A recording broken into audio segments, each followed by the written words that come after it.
मेरा नाम भोली है और मैं परागपुर का रहने वाला हूं। आप भी सोच रहे होंगे, भोली ये कैसा नाम है? तुम लड़के हो या लड़की हो? मैं लड़का ही हूं, लेकिन मेरे माँ बाप ने मुझे बचपन में यह नाम दिया था, भोली। मानता हूं इस नाम के कारण परेशानी बहुत ज्यादा हुई। दोस्त बचपन में ही बहुत ज्यादा चिढ़ाया करते थे कि तू लड़का है या लड़की है, और मैं उन्हें कहता मैं लड़का हूं, मेरा नाम भोली है। मुझे बहुत ज्यादा तंग किया करते थे, लेकिन यकीन कीजिए वो इसलिए ज्यादा तंग नहीं करते थे कि मेरा नाम भोली है, उससे ज्यादा तंग करते थे क्योंकि मैं पतला था, बहुत ज्यादा पतला। उससे भी ज्यादा तंग करते थे कि मैं गरीब हूं, पुराने कपड़े पहना करता था, इसीलिए सब चिढ़ाया करते थे। मेरे दोस्त धीरे धीरे मुझसे दूर होते चले गए। जैसे जैसे स्कूल की क्लास आगे बढ़ती चली गई, महसूस हुआ मुझे अमीरों के बच्चे गरीबों के बच्चों से बात करना पसंद नहीं करते, इसीलिए दूरियां बढ़ती जा रही थी। लेकिन परेशान करना वो नहीं छोड़ते थे। मुझे आकर चिढ़ाया करते थे कि हम तो उस कॉलेज में जाएंगे और तू तो स्कूल भी पूरा नहीं कर पाएगा, अरे कितना गरीब है, कब तक पढ़ेगा? और मैं गुस्से में आकर उन्हें कहा करता था, एक दिन ना अमीर होके दिखाऊंगा, पैसे कमा के दिखाऊंगा, जो तुम ना महंगे महंगे कॉलेज में जाओगे, डिग्री लेकर आओगे, एक दिन डिग्री पर मूत दूंगा मैं। वो हंसते और कहते, बिना पढ़े पैसे कैसे कमा पाएगा? मैं उन्हें कह दिया करता था, जरूरी नहीं है, पढ़ने से ही पैसा कमाया जाता है। वो हंसकर निकल जाते। धीरे धीरे समझ में आने लगा, पैसे से पैसा बनता है, इसीलिए तो गरीब गरीब रह जाते हैं। तो मैंने स्कूल जाना छोड़ दिया। मैं काम करना चाहता था, कोई ऐसा काम जिसमें कमाई बहुत ज्यादा हो। मैं भीड़ जुटाना चाहता था। सबसे आसान काम क्या था जो मैं घर में भी किया करता था? चाय बनाना। मुझे चाय बनाना बहुत अच्छे से आता था, इसीलिए मैंने चाय की टपरी खोली। धीरे धीरे थोड़ा सा मशहूर हुआ था मैं, भोली चाय वाला। मेरे पास दूर दूर से लोग आया करते चाय पीने के लिए, क्योंकि मैं चाय बहुत ज्यादा अच्छी बनाया करता था। फिर भी दिन में 20 से 30 ग्राहक ही आते थे। मैं चाहता था मेरे पास भीड़ आए, लेकिन किस्मत को जो मंजूर होता है वही होता है।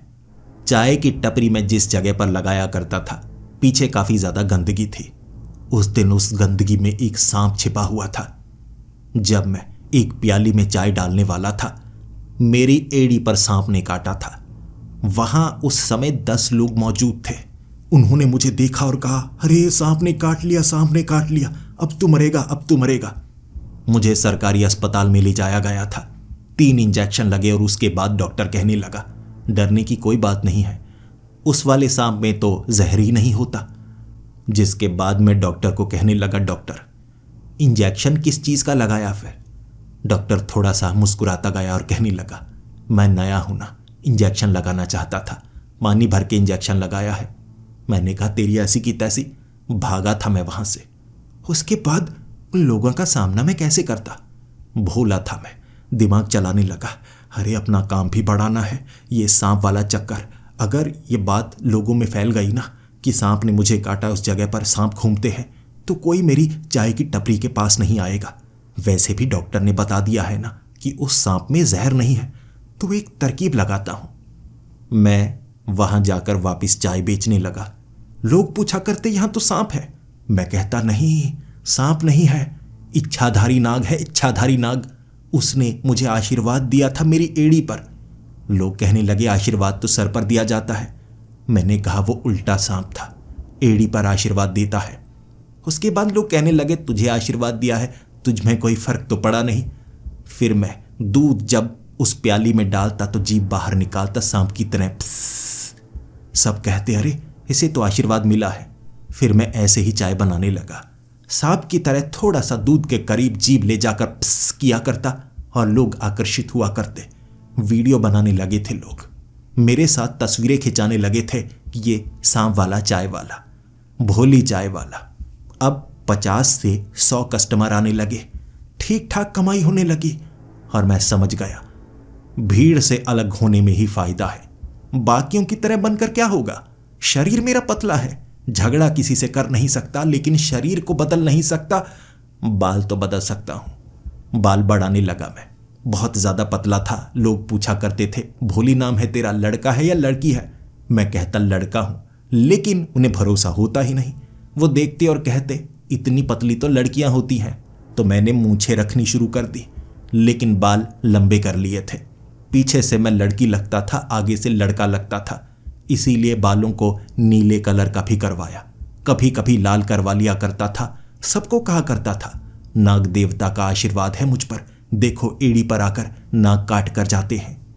वो सांप दिन में 1-2 बार मेरी एड़ी पर काटा करता था। इसीलिए कई बार लोगों के सामने रोना आ जाता, लेकिन खुद को रोकना पड़ता। कहता मैं देखो एक और आशीर्वाद मिला है। छेद बने थे एड़ी पर छेद, तो मुझे मोटे जूते पहनने पड़ते। सांप को कुचल कुचल कर मार डाला मैंने। एक बार तो गुस्सा आ ही गया, बार बार काटता है, कमीने चला क्यों नहीं जाता। ईंट मार मार के मैंने उस नाग का शोषण कर दिया था। 3 साल लगे मुझे। कुछ पैसे जोड़े मैंने, और हमेशा से मैं साइकिल से आगे बढ़ना चाहता था। मोटरसाइकिल लेना चाहता था, लेकिन मोटरसाइकिल वो जो बाकियों को भी अच्छी लगे। काले रंग की मोटरसाइकिल किसको अच्छी लगती है? हरी, पीली, लाल ये रंग होते हैं। और मैंने पीले रंग की मोटरसाइकिल ली थी। भले ही सेकंड हैंड थी, लेकिन मुझे बहुत ज्यादा प्यार था। 8 बजते ही मैं टपरी को बंद कर दिया करता। चाहे जितनी भी बची हो फेंक दिया करता। अमीरों जैसा एहसास किया करता था मैं। बाइक लेकर निकला करता, शहर में घूमा करता। परागपुर काफी ज्यादा बड़ा शहर है। अगर आप घूमने के लिए निकले, आपको 20 मिनट लगेंगे इस तरफ से उस तरफ जाने में, वो भी चलकर। इतने बड़े शहर में बाइक से घूमा करता था मैं। इसीलिए कभी दाईं तरफ कभी बाईं तरफ हर कोई मुझे पहचानता था, भोली चाय वाला, भोली चाय वाला। लेकिन मैं लोगों से दूर जाना चाहता था, भीड़ से दूर। अगर आप खुद को पहचानना चाहते हैं तो भीड़ से दूर जाना ही पड़ता है। उस रात वक्त होगा 9 बजे का। बाइक चलाता हुआ अपने शहर से बहुत दूर निकल गया था मैं। रास्ता बहुत सुनसान था। चारों तरफ से टिड्डों की आवाज आ रही। शोर उन्हीं का था, और एक ऐसी जगह जहां मुझे लगा रुकना चाहिए। यहां बैठता हूं, यहां बैठकर थोड़ी सौंफ ही खा लेता हूं। मेरे मुंह से थोड़ी बदबू आया करती थी। जब भी अकेले में बैठा करता तो सौंफ खा लिया करता। नशा करने का शौक नहीं था मुझे। जेब में मेरे चाय पत्ती भरी रहती, क्या पता कब चाय बनाने की जरूरत पड़ जाती। लेकिन कभी कभी लोगों के सामने कूल बनना पड़ता है। सौंफ मुंह में डालता तो सामने वाले पूछते ये क्या है? मैं कहता अरे तंबाकू है। नशा नहीं करता था, तंबाकू कहकर मुंह में सौंफ डालता। कभी कभी पत्ती को हाथ में रख के रगड़ के होंठ के नीचे रख लिया करता था। दिखाना तो था ना, लोगों के सामने कूल बनने का शौक था। इसी तरह कूल बना जाता है, मुझे ऐसा ही लगता था। बहुत ज्यादा सौंफ खाई थी मैंने, काफी ज्यादा पानी पी लिया, इसीलिए मुझे बहुत ज्यादा सुसु आया हुआ। आसपास मैंने पेड़ देखे। एक पेड़ पर सुसु करने लगा था। पीछे से एक लड़की जो स्कूटी से गुजर रही थी, हॉर्न मारा उसने और मेरी तरफ देखकर कहने लगी चीची सड़क पर ही लग जाते हैं। तब मुझे शर्मिंदगी का एहसास हुआ। मुझे लगा सड़क के किनारे सुसु नहीं करना चाहिए। आसपास से निकलने वाली महिलाएं वो थोड़ा बुरा मान सकती हैं। मैं पीछे वाले पेड़ पर सुसु करके आता हूं। झाड़ियों को चीरता हुआ आगे बढ़ता हुआ एक बड़े बरगद के पेड़ के पास सुसु करने लगा मैं। सुसु काफी ज्यादा आया हुआ था। लगभग 30 से 40 सेकंड लगे होंगे, जिसके बाद ऊपर से हो रही कुछ आवाज मुझे परेशान कर रही और मुझे लगा कोई चमगादड़ होगा, कोई उल्लू होगा। जब मैंने सुसु कर लिया, ऊपर की तरफ देखा था मैंने। ऊपर मुझे बड़ा चेहरा नजर आया। ये एक बूढ़े आदमी का चेहरा था, जो ऊपर एक डाली पर लटका हुआ। उसने अपनी एड़ियां कहीं फंसाई हुई थी नीचे की तरफ। मेरे चेहरे से 1 फुट की ऊंचाई पर मेरी तरफ देखता हुआ। जब मैंने ऊपर देख ही लिया, मैं घबरा गया। जहां सुसु किया था वहीं गिर गया था मैं। चेहरा मेरा जमीन पर टकराया, गीला गीला सा महसूस हुआ। मैंने झड़का अच्छी। उठकर मैंने ऊपर देखा और कहा कौन है तू? कौन है जो मुझे परेशान कर रहा है? उसने कहा अपने सुसु पर कौन गिरता है बे? मैं थोड़ा सा शर्मिंदा हो गया था, इसीलिए मैंने कहा वो मैंने बरगद के पेड़ के पास सुसु किया है ना, तो वैसे ही मैंने बरगद के पेड़ से माफी मांगी सर लगाकर। वो कहने लगा, चालाक मत बन, डर गया तू, डरा दिया ना मैंने। मैंने कहा तुझसे क्या डरूंगा मैं, पेड़ों पर उल्टे लटके बंदर जैसा लग रहा है तू, तुझसे क्या ही डरूंगा। उसने छलांग लगाई, नीचे आकर खड़ा हो गया, फिर कहने लगा, मेरे पैरों को देख। मैंने उसके पैरों को देखा, उसके पैर उल्टे थे। मैं हंसने लगा अपंग है क्या, काम चाहिए तुझे, आजा चाय की टपरी पर काम देता हूं। उसने कहा, मेरे पैर उल्टे हैं। किनके पैर उल्टे होते हैं? मैंने कहा, जो बचपन से होगा तेरे साथ ऐसा, मुझे क्या पता किनके पैर उल्टे होते हैं। उसने कहा, भूतों के पैर उल्टे होते हैं, भूतों के। मैंने कहा, अच्छा तेरे पैर भी उल्टे हैं, तू तो भूत है नहीं। वो कहने लगा समझ नहीं पा रहे हो मैं कौन हूं? मुझे थोड़ा थोड़ा शक होने लगा।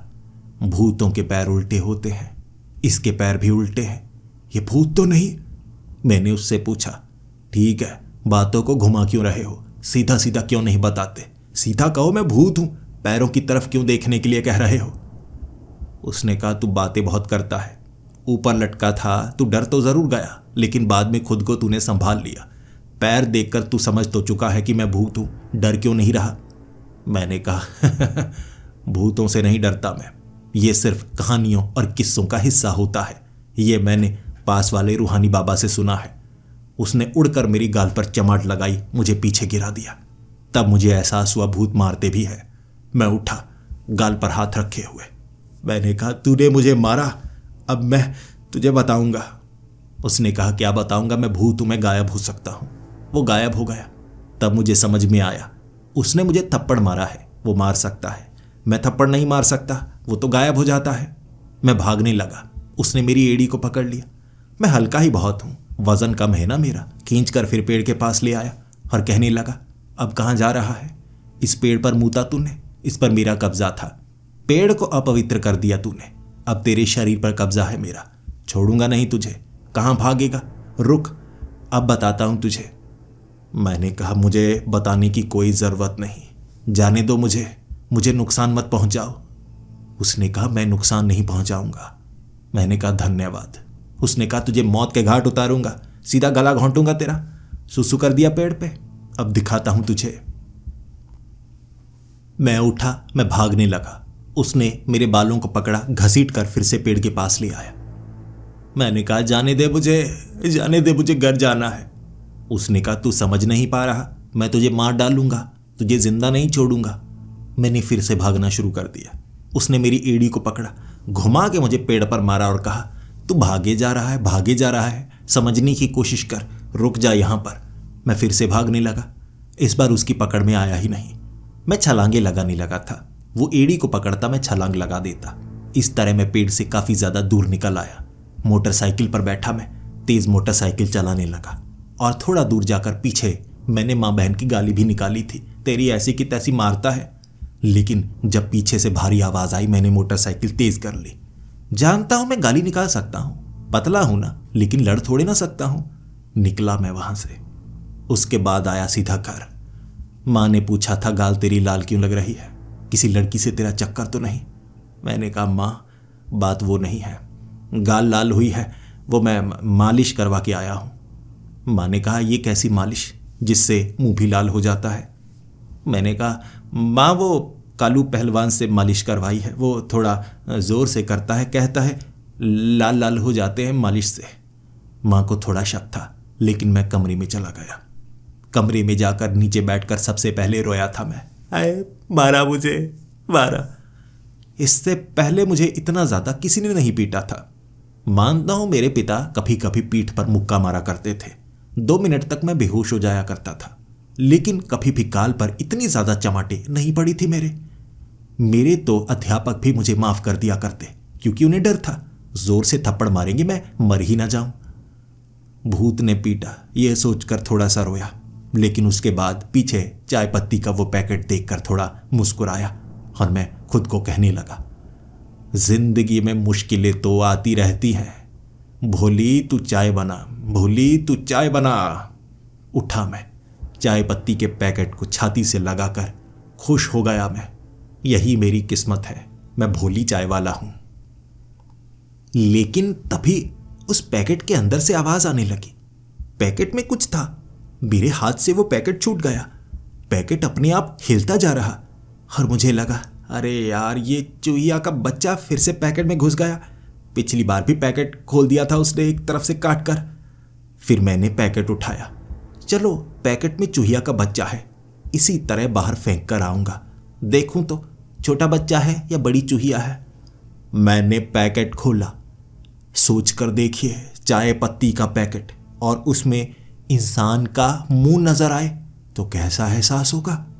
मैंने वो चाय पत्ती के पैकेट को खोला था और उसके अंदर वही भूत, वो पेड़ वाला, उसका मुंह नजर आया और वो बोला, हेलो भोली। मैं डर गया। पैकेट फेंका मैंने। इतने छोटे पैकेट में इंसान का मुंह कैसे घुस सकता है? मैं डरा। उसके बाद मैंने चप्पल उठाई और पैकेट को ठक ठक करके पीटने लगा। भूत भूत, तुझे अभी बताता हूं। उसके बाद मैंने पैकेट को बहुत ज्यादा पीटा, फाड़ के रख दिया। उसके अंदर कोई नहीं था। कहां चला गया? अलमारी के अंदर से आवाज आई, ठक ठक ठक ठक, जैसे अंदर से किसी ने अलमारी को खटखटाया हो। मैं घबराया। अलमारी में क्या हो सकता है? भूत घर तक आ गया, घर तक आ गया।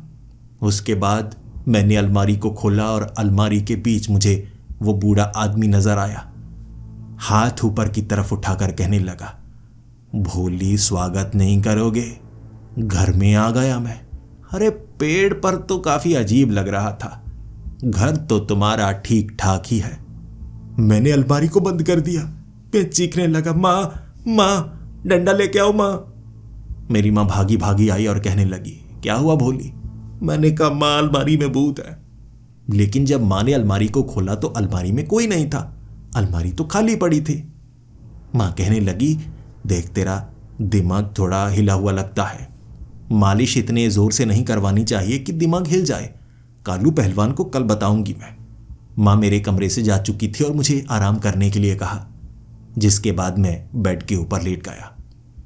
मैंने तकिए के ऊपर सर रखा हुआ और बेड के पीछे से सर निकला उसी भूत का, और वो कहने लगा, भोली, अब कोई फायदा नहीं किसी को बताने से।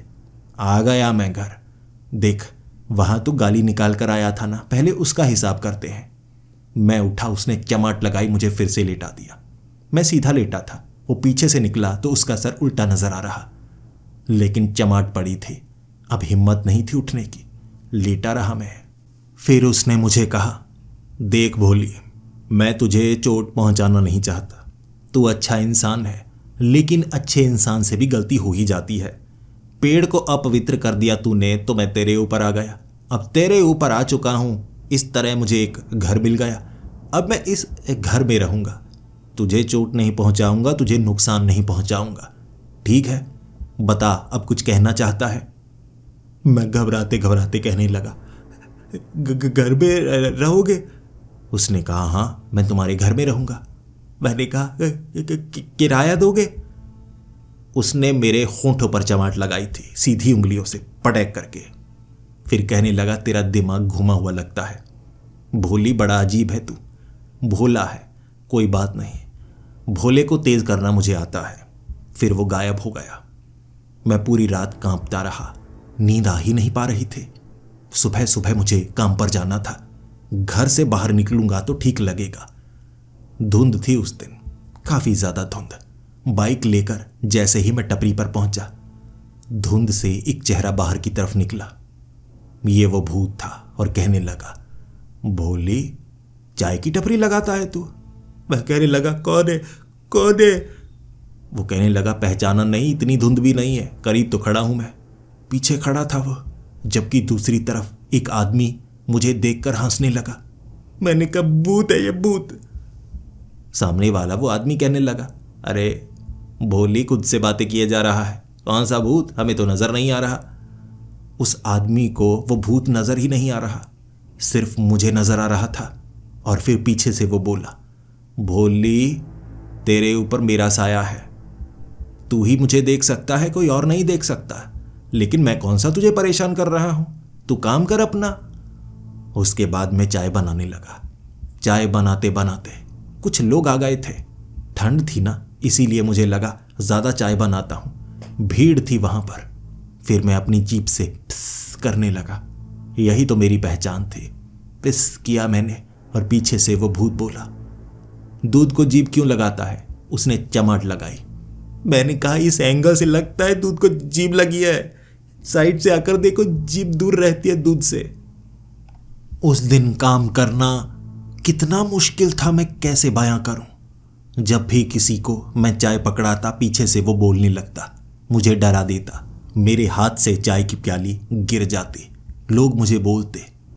उसके बाद उस भूत ने कहा, अकेली चाय बेचता है तू, इस तरह से ज़्यादा कमाई नहीं कर सकता। अपना दिमाग बड़ा कर, कुछ और ट्राई कर। ऐसा कर, बीड़ी सिगरेट रखा कर, उसे स्टाइल से जलाया कर, इससे भी कुछ कमाई होगी। मैंने उसकी बात मानी और इसमें कुछ फ़ायदा होने लगा। चाय के साथ ऐसी चीज़ें भी बिकती। पहले मैंने चिप्स के पैकेट भी रखे थे, लेकिन पीछे से एक बंदर उठाकर ले गया, तो मैंने सोचा नहीं, चिप्स के पैकेट नहीं रखूँगा। यही चीज़ें रखी मैंने। उस भूत ने मेरी मदद तो की थी, लेकिन भूत दोस्त नहीं होते। उनसे जितनी जल्दी छुटकारा पाया जाए उतना अच्छा होता है। शाम होते ही मैंने अपनी मोटरसाइकिल उठाई और मैं बाबा के पास जाना चाहता था। बाबा को बताऊंगा भूत है मेरे ऊपर, दूर करो। जैसा ही मैं बाबा के पास पहुंचा, वक्त शाम का था, इसीलिए भीड़ ज़्यादा लगा करती थी। मैं भीड़ में लग चुका था। मेरी बारी आती उससे पहले वो भूत मेरे कान में आकर कहने लगा, देख बाबा छुटकारा नहीं कर पाएंगे। मैं कुछ समय के लिए तुझसे दूर चला जाऊंगा, वो सामने वाला पेड़ है ना, मैं उस पर चला जाऊंगा। फिर बाबा झाड़ फूक करते रहेंगे। जब तू बाहर निकलने वाला होगा मैं फिर से चिपक जाऊंगा। कोई खास फायदा होने वाला नहीं, बेवजह नुकसान मत कर। और मैं उसे कहता, अच्छा भूत मुझे सिखा रहा है कि मुझे क्या करना चाहिए।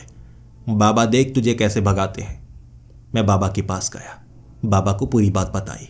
बाबा ने मोरपंख से झाड़ फूक की उतारा किया और फिर बाबा कहने लगे, तुझ पर जिस भी भूत का साया है वो दूर हो गया, जा घर जा। उसके बाद मैं बाइक पर बैठा और जैसे ही घर की तरफ निकलने वाला था, वो रास्ता अंधेरा था। शुरू में मुझे लगा कि वो भूत का निपटारा हो चुका है, बेवजह चालाक बना फिरता था। लेकिन जब पीछे से आवाज़ आई, बोली, देख मैंने तुझे कहा था ना, मैं बाइक पर आकर चिपक गया था, अब बाइक के सहारे दोबारा तुझ पर आ गया। मैं घबराया, मुझसे बाइक संभली ही नहीं। एक खेत में घुसा डाली मैंने। बाइक कीचड़ में धंस चुकी थी। वो भूत पास में सड़क पर खड़ा कह रहा, देख भोली मैं मदद नहीं कर पाऊंगा, मोटरसाइकिल तो तुझे खुद ही निकालनी होगी। मैंने कहा ना मैं तुझे नुकसान नहीं पहुंचाऊंगा, तो मुझे दूर करना क्यों चाहता है। मैंने कीचड़ से बाइक निकाली। मैं भी कीचड़ में पूरी तरह से भीगा हुआ बाइक घुमाई मैंने सीधा बाबा की तरफ। वहां पहुंचकर बाबा की चेले कहने लगे, कल नहा के आना, ऐसे गंदा अंदर नहीं घुस सकता। मैंने कहा मैं मुसीबत में हूं। उन्होंने 4 चमाटे लगाई और कहा, इससे बड़ी मुसीबत मोल लेना चाहता है तो आ अंदर। भगा दिया उन्होंने। वो रात बड़ी भयानक निकली थी। वो मुझे डराता, बार बार मुझ पर हंसता और कहता, देख भोली मत जा बाबा के पास, वरना देख मैं बहुत डराऊंगा। मैं कहता मैं जाऊंगा। तो उसने पूरी रात मुझे बहुत ज़्यादा डराया। अगले दिन मैं चाय की टपरी पर नहीं गया, सीधा पहुंचा बाबा के पास। बाबा को पूरी बात बताई। बाबा ने मेरा उतारा किया, साथ में बाइक का उतारा भी किया। इस तरह मैं बाइक लेकर जैसे ही घर पहुंचा, उसके बाद मुझे लगा सब कुछ ठीक है। फिर वह भूत निकल कर आया बेड के पीछे से और कहने लगा, बोली मुझे पता था तू बाबा के पास जाएगा, इसीलिए मैं बेड से चिपक गया था। तू बेड पर लेटा, मैं वापस तुझ पर आ गया हूं, अब बता। मैं रोने लगा, तू फिर से आ गया। मैं बाइक लेकर बाबा के पास भागा। उसके बाद मैंने बाबा को पूरी बात बताई। बाबा कहने लगे, तेरा उतारा तो मैं किए जा रहा हूं, मुझे लगता है अब जाकर घर का उतारा करना होगा, घर की झाड़ फूक करनी होगी। फिर मैं बाबा को घर लेकर आया। बाबा ने घर का शुद्धिकरण किया, घर में जो भी झाड़ फूक हो सकती थी वो की। फिर बाबा वापस गए, पैसे ज़्यादा लेकर गए क्योंकि सीधा घर आए थे। जैसे ही शाम का वक्त हुआ, मैं घर से बाहर निकलने वाला था। घर से बाहर निकलते जैसे ही बाइक पर बैठा मैं, वो भूत पीछे बैठा आवाज लगाकर कहने लगा, बोली मुझे पता था बाबा को घर पे लेके आएगा, तो मैं बाइक से चिपक गया था। तो बाइक पर बैठा मैं दोबारा तेरे ऊपर आ गया। मैंने कहा, तेरी ऐसी की तैसी मेरे पीछे क्यों पड़ा है? वो कहने लगा, भोली डर मत। मैंने सीधे बाइक घुमाई। मैं पहुंच गया बाबा के पास। मैंने बाबा को कहा, बाबा झाड़ फूक तो कर ली, वो वापस मेरे ऊपर आ गया। मैंने बाबा को बताया। इस बार वो बाइक से चिपका था। बाबा ने कहा, बाइक की झाड़ फूक करनी होगी, तेरी भी करता हूं। अब तो यहीं पर था ना? मैंने कहा, बाबा हाँ, अब तो यहीं था, मेरे साथ था बाइक पर। बाबा ने बाइक की झाड़ फूक की, मेरी झाड़ फूक की, और फिर बाबा कहने लगे, अब चिंता की कोई ज़रूरत नहीं है। मैं जैसे ही उस डेरे से बाहर निकला, मैंने लगाया गेट को हाथ, तो हंसने की आवाज़ आने लगी। बोली, मैं गेट से चिपक गया था, मुझे पता था तू बाइक पर झाड़ फूक करवाएगा, खुद पे करवाएगा, गेट पे तो करवाई ही नहीं। मैं फिर से तेरे ऊपर आ गया। उसके बाद मैं भागा सीधा डेरे की तरफ और बाबा को जाकर कहने लगा, बाबा वो गेट से चिपका था। कहने लगा, मैं गेट से फिर से तेरे ऊपर आ गया हूं। मैं सोच रहा था कि बाबा निपटारा करेंगे, लेकिन बाबा मुझसे छुटकारा चाहते थे। चेलो चपाटों ने मुझे बहुत ज्यादा पीटा, लेकिन वो तो समझ में आता है बाबा का गुस्सा था। लेकिन चिमटा छोड़कर मारने की क्या जरूरत थी? सीधा पीठ पर पड़ा, जिसके बाद मैंने बाइक उठाई। भूत ने कभी इतना नहीं पीटा था जितना बाबा ने पीटा। एक बार तो चिमटा मेरे कान के करीब से गुजरा था। फिर बाबा पीछे से कह रहे, वापस मत आना। मैं बाइक लेकर निकला और फिर मेरे कान में एक आवाज आई, भोली देख, मैं तुझसे दूर जाने वाला तो हूं नहीं, भोली समझने की कोशिश कर। मैं तेरे दोस्त की तरह हूं, तेरी मदद कर सकता हूं। मैंने उसे कहा, तू क्या मदद करेगा? तू मुझे बर्बाद कर देगा। अब तुझसे छुटकारा पा नहीं सकता, मैं काम कैसे करूंगा? उसके बाद वो रात में बहुत ज्यादा रोया, लेकिन उस रात उसने परेशान नहीं किया। एक तरफ कोने में खड़ा मेरी तरफ देखे जा रहा, कुछ बोला ही नहीं, और कब मेरी आंख लग गई पता ही नहीं चला। 2 रातों से मैं सोया ही नहीं था। अगली सुबह जब मैं चाय की टपरी पर पहुंचा, वो पहले से ही वहां मौजूद था। चिपका था ना, तो जहां मैं पहुंचता मेरी नजर जहां तक जा सकती थी वो वहां तक भ्रमण कर सकता था। तो पहले ही चाय की टपरी के पास खड़ा कहने लगा, देख भोले, तुझे कुछ तो अलग करना होगा। इस तरह से तू अमीर नहीं बनेगा। मैं भी जब जिंदा था पैसे कमाने के लिए हर तरह की कोशिश की मैंने, और मैं तुझे बता नहीं सकता जब मैं मरा मेरे पास क्या था। वो कमीने चोरों ने देख लिया, वरना मेरी जिंदगी पूरी तरह से बदल सकती थी। मैंने उस भूत को कहा, झूठ तो तुम जितना बोल सकते हो कोई बोल ही नहीं सकता। अमीर तो तुम लगते नहीं। अब जिस तरह के तुम्हारे कपड़े हैं, कुत्ते की मौत मरे होगे तुम। टपरी पर काम करना मेरे लिए बहुत ज़्यादा मुश्किल हो चुका था, क्योंकि टपरी पर वो बोलता रहता, मुझे उसे चुप करवाना पड़ता, वरना मेरा सर फटने को आ जाता। मेरे कान में उसकी आवाज़ गूंजती तो ग्राहक की बात मैं सुन ही नहीं पाता। मैं एक तरह से उसके काबू में ही था। वो मुझे परेशान करता था, लेकिन सिर्फ बातों से। वो मुझे कहता, तुझे कुछ बड़ा करना होगा, बड़ा करना होगा। मैंने कहा, शरीर तो मेरा बड़ा हो नहीं सकता, कद मेरा बढ़ नहीं सकता, और क्या बड़ा करूं मैं? वो कहता, तेरा दिमाग खराब है, कैसी बातें करता है। मैं कहना चाहता हूं तुझे काम बड़ा करना होगा। मैंने कहा, कैसे करूं काम बड़ा? लोग मेरी तरफ देखते कि मैं खुद से ही बातें किए जा रहा हूं। मैं पागल नहीं था। मुझ पर एक भूत का साया था जिसका निपटारा आसानी से किया नहीं जा सकता था। वो बाबा अब मुझसे बहुत ज़्यादा गुस्सा थे, इसीलिए ये काम मुझे ही करना था। तो मुझे लगा समझौता करता हूँ, वो मुझसे कोई ना कोई काम चाहता होगा। अगर मैं उसे उसी पेड़ के पास वापस ले जाऊं और उस पेड़ को शुद्ध कर दूं, शायद वो मुझे माफ़ कर दे। मैं घर आकर दरवाज़ा लगाकर उसके सामने हाथ जोड़कर खड़ा हो गया। देखो, मुझे माफ़ कर दो, मैंने उस पेड़ को अपवित्र किया ना। वो बरगद के पेड़ पर तुम्हारा निवास था, मुझसे गलती हो गई, मुझे कैसे माफ़ करोगे तुम? उसने कहा, मूर्ख इंसान, मौके को समझ ही नहीं पाता। मैं एक भूत हूं और मैं तुझे नुकसान नहीं पहुंचाना चाहता। तू मुझसे फायदा ले सकता है। मैंने कहा तू भूत है, ऊपर से बूढ़ा है, लड़की होता तो चलो बात अलग है, तेरा फायदा क्या। उसने कहा तेरी बातें कुछ अलग सी लगती हैं, तेरे इरादे भी कुछ अलग लगते हैं, और जिसकी किस्मत में जो लिखा होता है उसे वही मिलता है। तेरी किस्मत में मैं ही लिखा हूं, लेकिन मैं भी तेरे लिए काफी फायदेमंद हो सकता हूं। चल बैठ, तुझे बताता हूं कैसे। तेरी किस्मत में पैसे लिखे हैं, तेरी किस्मत में शोहरत लिखी है, लेकिन वो कैसे मिलेगी? मेरे जरिए। तुझे पता है जब मुझे मौत के घाट उतारा गया उन चोरों के द्वारा, उस समय मेरे पास कितनी रकम थी? मैंने कहा नहीं, मुझे नहीं पता। उसने कहा 50 लाख। मुझे 50 लाख घर लेकर जाने थे, लेकिन गलती ये हो गई, मेरे पास जो झोला था वो फटा हुआ था। फटे हुए झोले से 2 गड्डियां नीचे गिर गई। मैंने उसे संभाला, उस लिफाफे में वापस डाला और बीच में डाल दिया रुमाल। लेकिन जो गड्डियां गिरी थी वहां गुजर रहे 2 मोटरसाइकिल वालों ने देख ली। शायद वो चोर लुटेरे ही रहे होंगे। बाद में मुझे पेड़ के पास घेर लिया, मौत के घाट उतार दिया। बस अब इसमें तेरे फायदे की चीज क्या है, पूछ। मैंने कहा मुझे नहीं पता। उसने कहा तुझे पता है मैं कहां से लेकर आया था? मैं वो 50 लाख कहां से लेकर आया था, पूछ। मैंने कहा पूछूं क्या, बताना तुम्हें एक बार बता दो। वो कहने लगा वो पीपल की चुड़ैल, पीपल के पेड़ के ऊपर एक चुड़ैल रहती है और उसे पता है खजाना कहाँ है। पता नहीं कोई चोर होगा, कोई लुटेरा होगा जिसने रुपए छिपा कर रखे हैं, और उस चुड़ैल को पता है वो रुपए कहाँ हैं।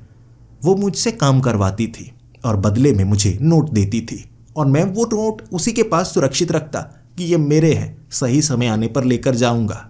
50 लाख रुपए हो चुके थे और मुझे उसने वो 50 लाख दिए। अच्छी थी, बुरे काम नहीं कहती थी। मैंने लिफाफे में वो डाले, और आगे तुम्हें पता है कैसे मरा था मैं। फिर मैं उस भूत को कहने लगा कहानी सुनाने का क्या फायदा, तुम तो मर गए ना, 50 लाख नहीं मिलेंगे, वो तो चोर लुटेरे ले गए ना। जिसके बाद मेरी गाल पर पटैक की आवाज आई थी, बहुत जोरदार। चमाट लगाई उसने गायब होकर, फिर सामने खड़ा हो गया और कहने लगा कुदरत का करिश्मा, कुदरत का करिश्मा। ये थप्पड़ भगवान ने मारा है ओ बेवकूफ। तुझे ये नहीं पता अगर मेरी 50 लाख की वो गड्डियां चोर ले गए तो जिससे मैं वो रुपए लेकर आया था उससे तू भी तो रुपए ले सकता है मेरे जरिए। मैं भूत हूं, तेरे ऊपर हावी हूं, तुझे चुड़ैल के पास ले जा सकता हूं, तुझे भी नोट मिल सकते हैं, तुझे भी पैसे मिल सकते हैं, और मेरे जरिए अगर तुझे लूटने की कोशिश किसी ने की फिर देखना मैं उसका बनाता क्या हूं। और क्या पता किस्मत काम कर जाए और वो 2 लुटेरे मुझे मिल जाएं। कुत्ते की मौत मारा था मुझे, मैं भी उन्हें कुत्ते की मौत मारूंगा, लेकिन वो तो किस्मत पर है। तेरी गरीबी मुझसे देखी नहीं जाती, घर तेरा छोटा छोटा सा है। मैं भी अमीरी देखना चाहता था, जिंदगी जीना चाहता था, लेकिन चलो जैसी मेरी किस्मत वैसी मेरी, जैसी तेरी किस्मत वैसी तेरी। बता, जाना चाहता है चुड़ैल के पास? मैंने कहा नहीं, भूत ने इतना बुरा हाल कर दिया है, चुड़ैल क्या करेगी? और रिश्तेदारों की वो तुम्हारी अपने रिश्तेदारों के पास ले जा रहा है। तू इतना तंग करता है, वो क्या करेगी? वो चिपक जाएगी, कोई गेट से चिपक कर, कोई मोटरसाइकिल पर चिपक कर, कोई घर पर चिपक कर। तू क्या चाहता है हर जगह तेरे जैसे हो? घर में वो यही बात किए जा रहा था, तेरी किस्मत में पैसा है, देख मैं पैसे को इस्तेमाल नहीं कर पाया, लेकिन तू कर सकता है। उस चुड़ैल की मदद लेते हैं ना। मैंने उसे कहा कि मैं तुम्हारी तरह मरना नहीं चाहता। उसने कहा तुम नहीं मरोगे, हम बड़े ध्यान से पैसे को वहां से निकालेंगे, और इस बार ऐसा नहीं करेंगे कि इकट्ठा निकालना है, थोड़ा थोड़ा निकाल लेंगे, समझने की कोशिश कर। मैंने कहा लेकिन कोई गड़बड़ हो गई तो? उसने कहा कोई गड़बड़ नहीं होने वाली, मेरी बात तो मान। उसके बाद मैं मान चुका था, लेकिन शर्त यह थी कि वो चुड़ैल रात के 12 बजे ही बात मानती थी, तभी वो बात करती थी। उससे पहले वो सीधा मौत के घाट उतार देती थी। तो मैं उस भूत की बात मानकर उस जगह पहुंचा। कब्रिस्तान के पीछे लगा वो पेड़, पीपल का पेड़, जिसके ऊपर रहती थी एक चुड़ैल। आसपास के इलाके के कई लोग वहां जाने से डरते थे, लेकिन मैं उस भूत को कह रहा कि लोग डरते, तुम मुझे वही जाने को कह रहे हो। उसने कहा, डरने की बात नहीं है, देखो पैसे के लिए थोड़ा रिस्क तो उठाना पड़ता है ना। मैं तुम्हें पसंद करता हूं और मैं चाहता हूं तुम्हारी जिंदगी बदले। जो तुमने अमीर होने के सपने देखे हैं, जो अपने दोस्तों की डिग्री पर मूतने के सपने देखे हैं, वो इसी तरह से पूरे होंगे। मेरी बात मान। अब मैं पूरी तरह से मान चुका था। हमने वो कब्रिस्तान को पार किया। वो तो भूत था, वो तो उड़कर पार कर सकता था, लेकिन उन कब्रों के ऊपर पैर रखते हुए वहां से निकलने में डर बहुत ज्यादा लग रहा। फिर उसने समझाया, तू डरता क्यों है? मैंने कहा, वो मरे हुए हैं, भूत वूत चिपक गया तो। मेरे सामने हंसकर कहने लगा, है, मैं भी तो चिपका हूं, डरने की बात नहीं है। कह सकते हैं कि एक कमरे में जैसे एक ही रह सकता है ना, उसी तरह किसी एक के ऊपर भी एक का ही कब्जा होता है। अब तेरे ऊपर मेरा है, डरने की बात नहीं। कब्रिस्तान को पार करने के बाद वो पीपल का पेड़ सामने नजर आने लगा था। जैसे ही चलते चलते 12 बज चुके थे, हम उस पेड़ के नीचे खड़े हुए। भूत ने कहा, आवाज लगा आवाज। मैंने आवाज लगाई, आ। फिर वो सामने आया और चमाट लगाकर कहने लगा, ये क्या था? मैंने कहा, तुमने कहा आवाज लगाओ तो मैंने आवाज लगा दी। अब मुंह से ऐसी आवाज निकली, तुमने कौन सा बताया था कुछ खास बोलना है? उसने कहा, चुड़ैल को अगर बुलाना हो तो कैसे बुलाया जाता है? लड़की की तरह बुलाओगे ना कि कोई है यहां पर, या तू तो है करने लगा। मैंने कहा, मुझे ज्यादा पता नहीं, मेरा नाम भूली है, मैं भी थोड़ा भूला हूं। फिर मैंने आवाज लगाई, जी सुनिए, कोई है इस पेड़ पर? कोई चुड़ैल हो, कोई लड़की हो तो आप आवाज लगाकर बता सकती है। उस पेड़ से उड़ती हुई एक औरत नीचे की तरफ आई। उसने मुझे गर्दन से पकड़ा और हवा में लटका दिया। 2 मुक्के मेरे माथे पर मारे मुझे नीचे गिराकर कहने लगी, तुझे मैं कोई चुड़ैल नजर आती हूं? लड़की हूं मैं, मरी हुई लड़की हूं। मैंने कहा, जी वही, आपसे मिलना था। वो कहने लगी, मुझसे मिलना था? तुझे समझ में नहीं आ रहा, मैं जिंदा नहीं हूं, कह सकते हो मैं भूत हूं। तब मेरे कान में वो आदमी बोला, भूत भूत करती रहती है, चुड़ैल है ये, औरतें चुड़ैल होती हैं, भूत तो मर्द होते हैं ना। मैंने उसके सामने ये बोल दिया। वो गुस्से में आ गई।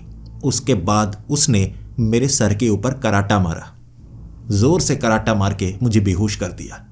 जब मुझे होश आया, मैं उस भूत की गोद में था। सामने बैठी हुई थी वो चुड़ैल। मुझे सांत्वना देती हुई कहने लगी, अरे माफ करना, मुझे लगा कोई पागल आ गया है। अरे इसका साया तुम्हारे ऊपर है, पहले बता तो देते, तुम थोड़े भोले हो। मैंने कहा, जी नहीं, मैं भोला नहीं, मैं भोली हूं। फिर वो चुड़ैल मुझसे अच्छे से बात कर रही थी। परेशानी सारी दूर ही हो चुकी थी। उस चुड़ैल ने कहा कि ये एक अच्छा इंसान हुआ करता था, मैंने इसकी मदद की थी, लेकिन ये पैसों को संभाल नहीं सका, इसीलिए इसकी मौत हुई। जिसके बाद मैं घबराया हुआ। एक तरफ भूत बैठा था, दूसरी तरफ चुड़ैल बैठी थी। हो सकता है दोनों मिलकर मुझे मौत के घाट उतार दे। कहीं मैं फंस तो नहीं गया भूत और चुड़ैल के चक्कर में? लेकिन उनकी बातों से ऐसा बिल्कुल नहीं लग रहा था। भूत सीधे सीधे खुद ही बात करने लगा कि मैं तो पैसों का इस्तेमाल कर नहीं सका। अब मन में शंका रह गई, लेकिन कम से कम इस इंसान को पैसे जरूर मिलने चाहिए। बताओ इसे वो रास्ता कौन सा है जहां से मैं पैसे निकाला करता था? मैं भूल चुका हूं, पता नहीं कैसे, याद ही नहीं आता।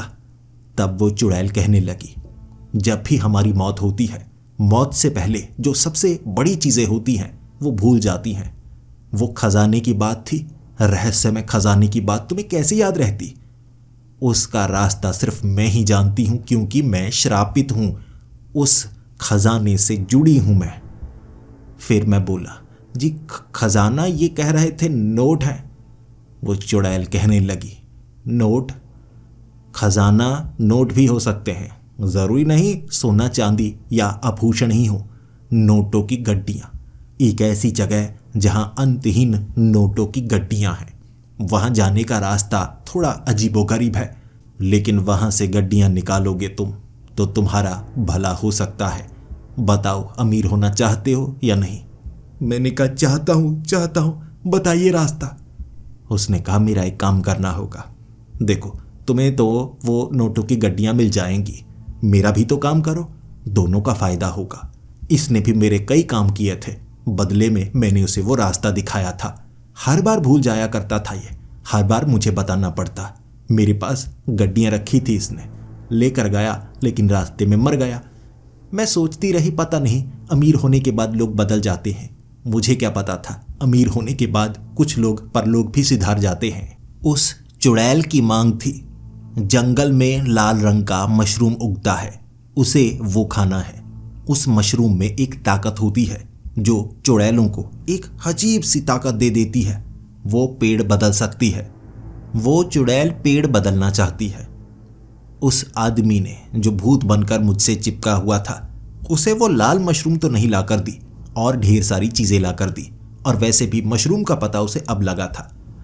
उस भूत ने कहा तुम जाकर आओ, ढूंढो जंगल में लाल मशरूम। चुड़ैल ने मुझे बता दिया था जंगल में खंडहरों के बीच वो लाल मशरूम उगती है। उस भूत ने कहा कि मैं यहीं इस पेड़ पर रुकूंगा, तुम जाकर आओ, मुझे अब इस पर रहना ज्यादा अच्छा लगेगा। अब मैं मर ही चुका हूं, वैसे भी ये थोड़ी ठीक ही दिखती है, बातें अच्छी करती है। तब मुझे समझ में आया वो भूत थोड़ा ठरकी था।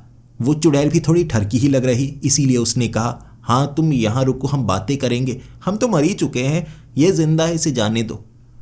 मुझे नहीं पता था जंगल में वो खंडहरों में लाल मशरूम उगती तो है, लेकिन उसे यहां तक लेकर आना कितना मुश्किल भरा काम होगा।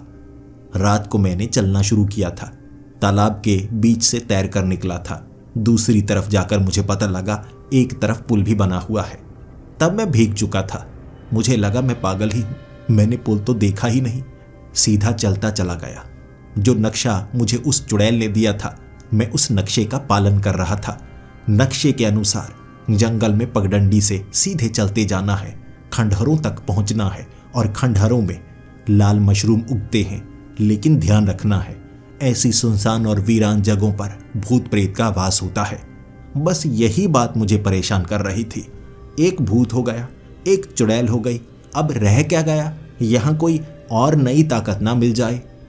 और कहते हैं जब भी आप किसी चीज की मांग करते हैं, चाहे वो चीज चाहे वो चीज को दूर करना चाहे, भगवान उसके करीब जरूर ले जाता है। भगवान हाँ ना नहीं सुनता, शब्द सुनता है। जब मैं खंडहरों में पहुंचा, लाल मशरूम ढूंढने के लिए ईंटें उठाने लगा, वहां एक आवाज गूंजी थी, कौन हो तुम, यहां क्या करने आए हो? मैं इधर उधर झांकने लगा।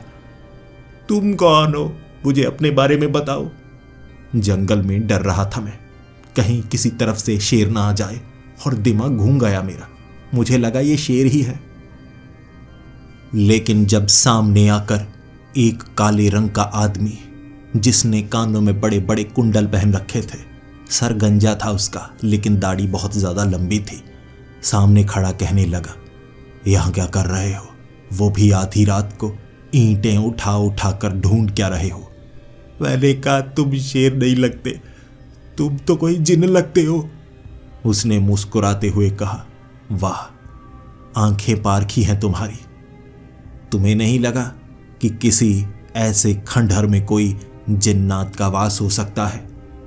मैंने कहा लगा था, पहले ही लगा था, भूत चुड़ैल अब जिन्न ही रह गया था, आओ चिपक जाओ। उसने कहा, ओ हवशी इंसान, मैं क्यों चिपकूं? तू तो ठरकी लगता है, दूर जा दूर जा, पीछे खड़ा होकर बात कर, ये चिपकने चिपकाने की बातें मत कर। लाल मशरूम ढूंढने के लिए आया है, तुझे कैसे पता यहां लाल मशरूम लगता है? मैंने कहा लाल मशरूम मुझे चुड़ैल ने भेजा है, वो ताकत चाहती है। उसने कहा, अच्छा, प्यार करते हो चुड़ैल से, ताकत देना चाहते हो, ठरकी तो हो तुम। मैंने कहा नहीं, ठरकी नहीं हूं, वो मुझे खजाने का रास्ता बताएगी। उसने कहा, अच्छा, ठरकी नहीं हो, लालची हो, खजाने की लालच में उसके लिए मशरूम लेकर आना चाहते हो। मैंने कहा जी। उसने कहा, चुड़ैल को मनाने में परेशानी नहीं हुई? मैंने कहा जी नहीं हुई, वो काम भूत ने कर दिया जो मुझसे चिपका हुआ था। वो जिन्न 1 मिनट के लिए सन्न मेरी तरफ देखे जा रहा, ऊपर से नीचे की तरफ देखा और फिर कहने लगा, क्या चीज हो तुम? मैंने कहा, बोली चाय वाला। उसने कहा, नाम नहीं पूछा, मैं ये कह रहा हूं भूत तुम्हारे ऊपर चिपका है, सौदा तुम चुड़ैल से कर रहे हो और किस्मत तुम्हें एक जिन्न के पास ले आई है। कभी जब भी भगवान से मांगते हो तो ये कहती हो कि जिंदगी झंड कर दो मेरी, या कुछ और मांगा करते हो? मैंने कहा, मुझे मारना मत, मैं बहुत बुरा फंसा हूं, क्या करूं? एक जगह से निकलता हूं आगे और जगह फंस जाता हूं। उस जिन्न की आंखें थोड़ी नम हो गई, फिर कहने लगा, वो आगे वाली दीवार पर लाल मशरूम लगे हैं, ये रात को उगते हैं, दिन के वक्त सफ़ेद हो जाते हैं, गल जाते हैं, निकालो। मुझे तुम पर तरस ही बहुत आ रहा है। पहले सोचा कि कुछ नुकसान पहुंचाऊं, डराऊं या मार ही डालूं, लेकिन अब लगता है तुम पहले से सताए हुए हो। जाओ जाओ, तुम अपनी तमन्ना पूरी करो, जिंदगी जियो, खजाना ढूंढो, पता नहीं वो चुड़ैल भी खजाना देगी या मार ही डालेगी। छोड़ो, चलो चलो पीछे से मशरूम लो। मैं भागा, दीवार से मशरूम निकाले, लिफाफे में डाले और वहां से भागने लगा। पीछे से वो कहने लगा था, अलविदा नहीं कहोगे? जान बख्शी है मैंने कहा, जी अलविदा छोड़िए, मुझे भागने दीजिए। भागा मैं वहां से। भागते भागते तालाब से तैरकर मैं दूसरी तरफ आया था, उस पेड़ के पास। फिर ध्यान पड़ा, अरे पुल तो था, पिछली बार भी तैर कर गया, अब भी तैर कर, पुल तो नजर ही नहीं आता अंधेरे में। फिर लगा चलो कोई बात नहीं, भीगा ही हूं, वैसे भी सुबह के वक्त नहाना ही है। वो मशरूम का लिफाफा मैंने पकड़ा दिया चुड़ैल को। चुड़ैल ने मशरूम खाए और ऐसा लगा जैसे वहां धमाका हुआ हो। फिर मैं भूत से पूछने लगा, लाल मशरूम से धमाके में उड़ तो नहीं गई? फिर हंसने की आवाज आई चुड़ैल की, शरीर मिल गया मुझे, शरीर हूं मैं चुड़ैल ही, लेकिन अधूरा शरीर ही मिल गया। चलो कुछ इच्छाएं ही पूरी हो जाएंगी। दूसरी तरफ वो जो भूत था ना, वो भी मुस्कुरा रहा था और कह रहा था, एक मशरूम मुझे भी दो। दोनों पता नहीं क्या क्या बातें बनाए बैठे थे। भूत ने कहा, अब तुझसे नहीं चिपकूंगा, अब मैं इस पेड़ पर रहूंगा, मशरूम खाकर मुझे भी शरीर मिलेगा, शरीर इसे भी मिला है, अब हम यहीं पर घर बनाकर रहेंगे। तू ऐसा कर, तू खजाना ढूंढ, बता दो इसे खजाने का रास्ता। उस चुड़ैल ने मुझे खजाने का रास्ता बताया और पूरा बताया कि ये भी वहां से नोट निकाला करता था, तुम भी वहां से नोट निकालना, अपार संपत्ति है वहां पर, अपार संपत्ति। ये नोट निकाल कर मेरे पास लेकर आता था, लेकिन तुम मत आना, दोबारा परेशान किया तो पीटूंगी बहुत। वहीं से जितने झोले में वो नोट डाल सकते हो डालना और निकालना। ये लो नक्शा। मैंने उससे नक्शा लिया और कमाल की बात, ये खजाना जंगल में नहीं बल्कि शहर में था।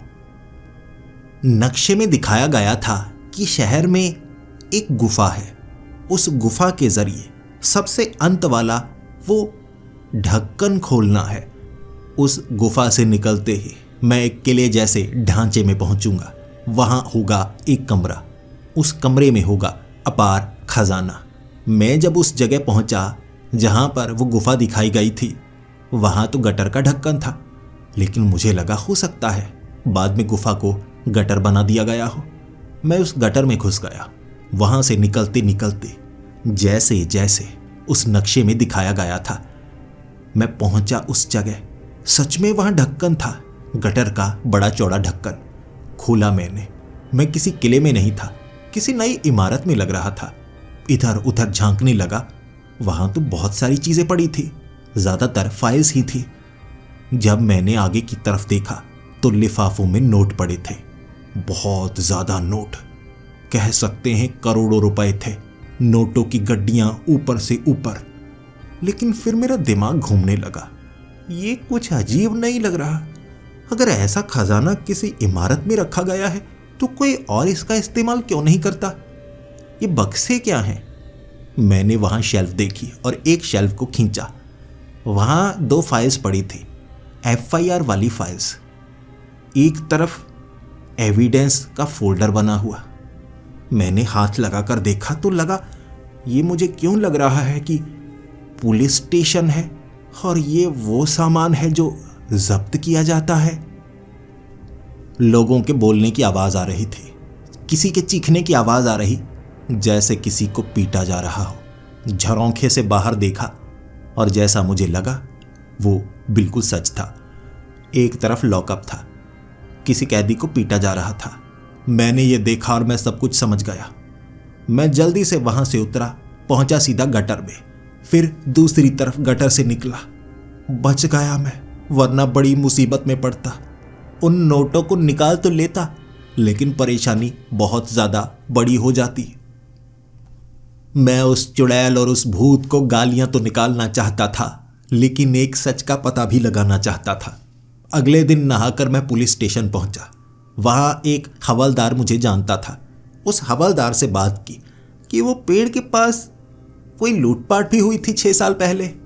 हवलदार ने मुझे पूरी बात बताई, ऐसी बात जो भूत ने नहीं बताई थी। हवलदार कहने लगा, पुलिस स्टेशन से चोरी किया करता था वो। अरे चोर ने थोड़े ना मौत के घाट उतारा था, एनकाउंटर हुआ था उसका, एनकाउंटर। चोरी वाला पैसा लेकर भाग रहा था, कह रहा था ये खजाना है मेरा, खजाना है मेरा। बंदूक भी निकाली थी वहां से उसने। अब गोली चलाने वाला था। हम क्या करते, गोली चलाते या नहीं चलाते? तो गोलियां चलाई उस पर ताबड़तोड़, मौत की घाट उतार दिया, कुत्ते की मौत मारा पेड़ के पास। इस तरह हम वो नोटों को भी वापस बरामद कर पाए, लेकिन आज तक समझ नहीं पाए उसने वो नोट पुलिस स्टेशन के अंदर से निकाले कैसे। कोई रास्ता पता होगा उसे। मैं घबराए घबराए सुन रहा और कह रहा था, हाँ कोई होगी सुरंग वाला रास्ता। हवलदार मेरे मुंह की तरफ ताक रहा और फिर मैंने और बात नहीं की। पूरी सच्चाई का पता लग गया था। कौन सा खजाना है, चुड़ैल, भूत, लेकिन छुटकारा मिल चुका था। फायदा कोई नहीं हुआ। वापिस आ गया मैं चाय की टपरी पर, भोली की चाय। लेकिन किस्मत जिस तरफ लेकर जाती है वह जाना ही पड़ता है। वो खजाना तो मुझे नहीं मिला, लेकिन एक तरीका मिल गया। मैं अपनी वीडियो सोशल मीडिया पर डालने लगा, जिससे कमाई होने लगी। और यकीन कीजिए, खजाना कहीं छिपाया नहीं गया, खजाना लोगों के बीच है। जब आप लोगों के बीच प्रचलित होने लगते हैं, खजाना अपने आप आपके बैंक अकाउंट में आने लगता है। वही खजाना मुझे मिलने लगा है। समझ पाया हूं जिंदगी बदलने के लिए मेहनत जरूरी होती है। और अब कुछ मशहूर जरूर हुआ हूं। मान लीजिए पैसे तो काफी ज्यादा कमा चुका हूं, कह सकता हूं। दोस्तों की उन डिग्री पर थोड़ा मूता तो है मैंने,